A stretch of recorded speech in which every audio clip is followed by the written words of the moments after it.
With each day that goes by, more iPhone users are banding together to sue Apple for quietly throttling iPhone speed to preserve battery life.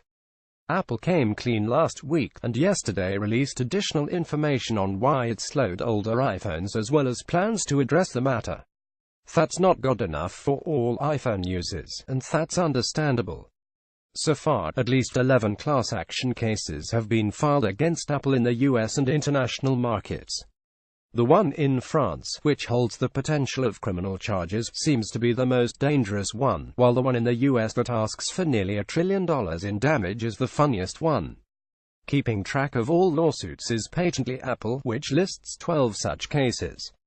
Aniledis, Batista and Sohayegh filed a class action in San Jose on Thursday, the same day Apple apologized to its customers, which alleges that Apple's actions may have convinced some iPhone buyers to upgrade their devices rather than continue using slower models. Plaintiffs bring this action against Apple for deceptive trade practices and false advertising in violation of New York General Business Law Section 349 and Section 350 and the common law.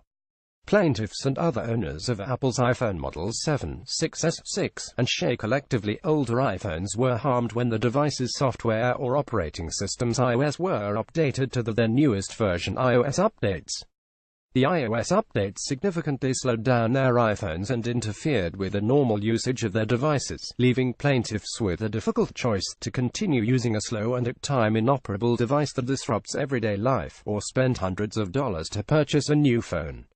Then there's this more melodramatic case in Texas. Apple promised that its recent iOS 10 and iOS 11 software updates to the iPhone 6 and iPhone 7 models would improve those devices' performance, and it strongly encouraged its customers to accept those updates.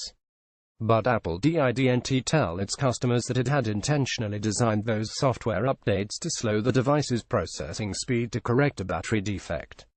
Apple then happily took its customers' money when the customers, dissatisfied with the now slower devices, purchased new and more expensive iPhones.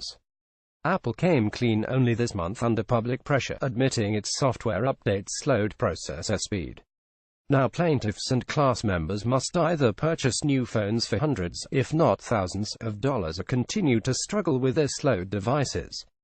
Arguing that Apple is utilizing some sort of planned obsolescence is probably not the way to go, and anyone suing Apple should understand that Apple's point was not to force anyone to upgrade. Yes, some people upgraded the devices as a result of Apple's actions. What's really condemnable is that Apple decided to throttle the speed of iPhones without informing users of what may happen, and without giving them the option to decide whether they want in on it or not. Tags: Apple, class action, iPhone.